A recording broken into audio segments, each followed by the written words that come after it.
So, of course, we have to talk about the Donald Trump bleach injection fiasco that over the weekend has turned from an offhanded dumb comment into really a catalyst of absolute international shame, which has pushed Donald Trump into hiding over the weekend in the midst of a global pandemic, which he had mismanaged from the get-go and is now set to surpass this week the total number of deaths that Donald Trump has been predicting. Donald Trump, of course, talking about 60,000 coronavirus deaths, the United States already, as of right now, at almost 56,000, and every indication that we will surpass that number this week.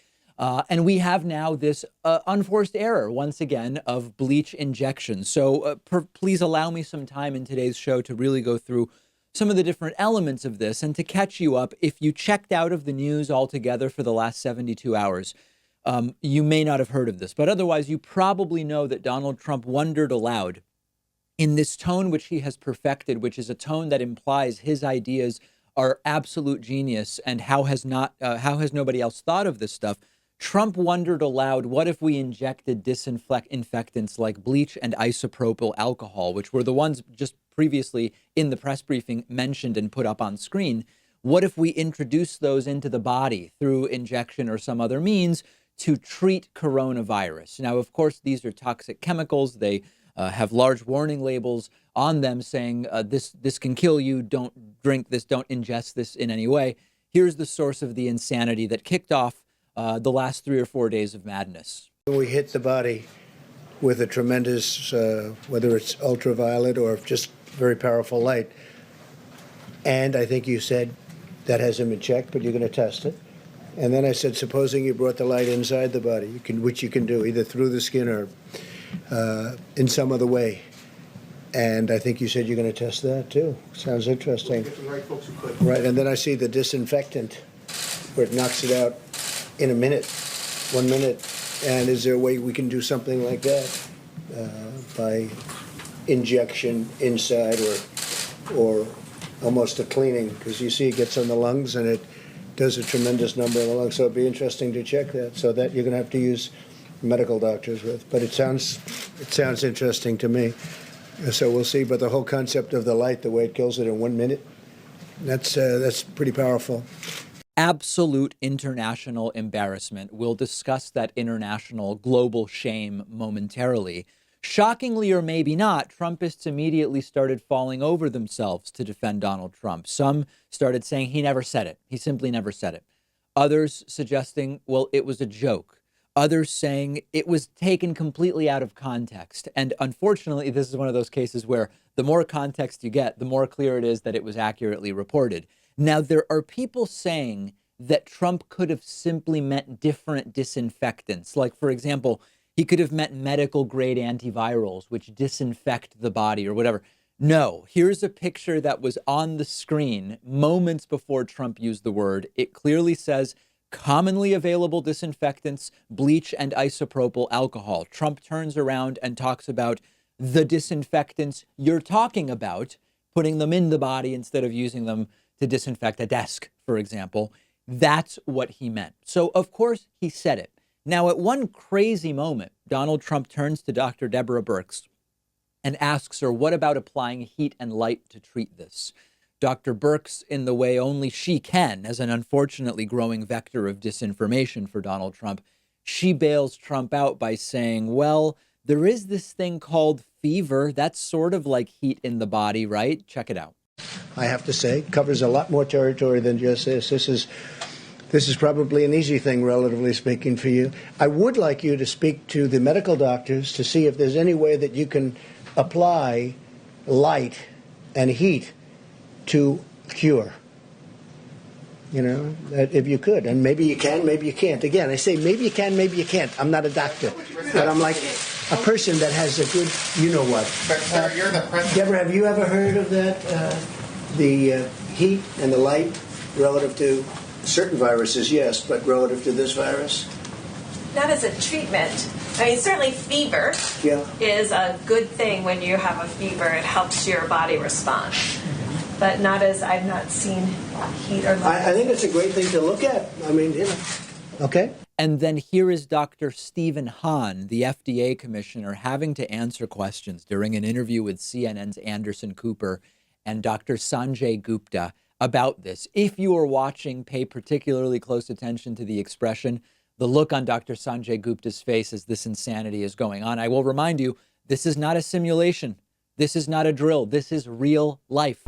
I mean, is there any evidence about taking a disinfectant that's used, on the table where I'm sitting and using it internally? That doesn't seem like a good idea am I wrong? Yeah, I think it's an excellent point you're making.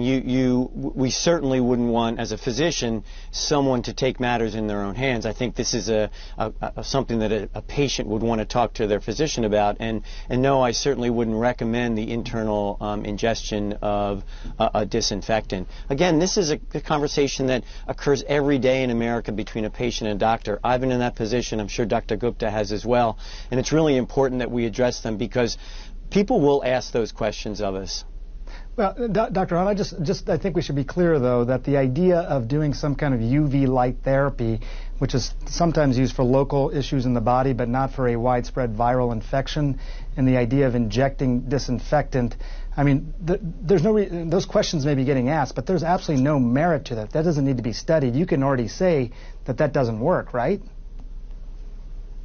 And I think, Sanjay, that is exactly what a patient would say to a doctor, and that would be the answer of the medical experts to anybody who answered that question. Right. Questions like, should I inject bleach, are questions really meant for doctor and patient. That's where those, thank you, Dr. Hahn, for clearing that up.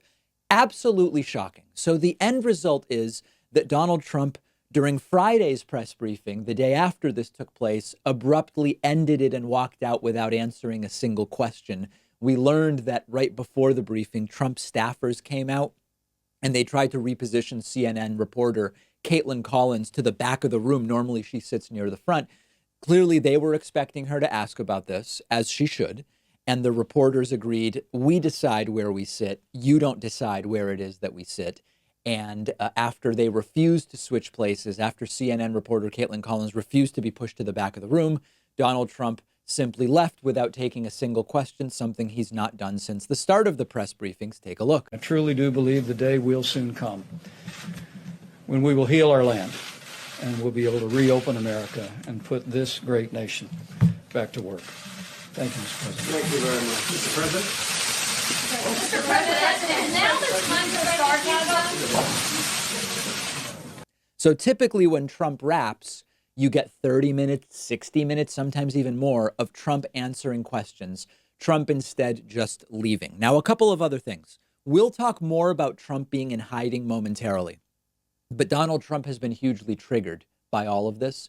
And we don't know what the form or frequency of future briefings will be. One was scheduled for today.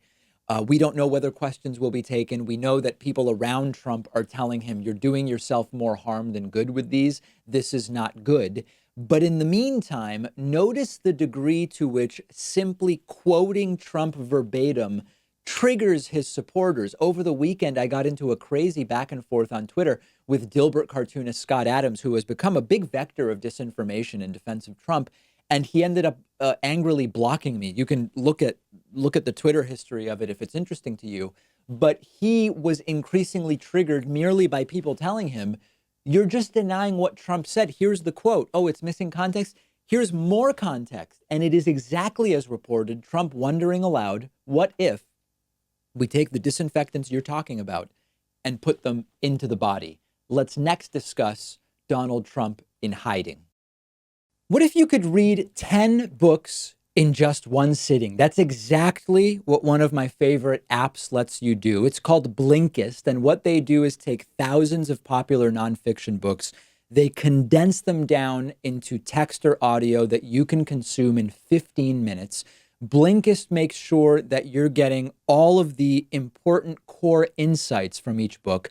So it's perfect for exploring a book you otherwise wouldn't have time for. If there's a full book you're thinking about buying, you can use Blinkist to get a sample first. Just think how much you can enrich yourself by being able to soak up an entire nonfiction book in just 15 minutes. I recently checked out the book Podcast Marketing Strategy by Daniel Rolls and Kieran Rogers, and so useful, so particularly applicable to what I'm doing. Really recommend it. Blinkist has books on politics, philosophy, science. They have 27 different nonfiction categories, and a subscription is only about $8 a month, and you get the entire library. But you can try it totally free and get 25% off a subscription when you go to Blinkist.com/Pakman. I've put the link right underneath this video.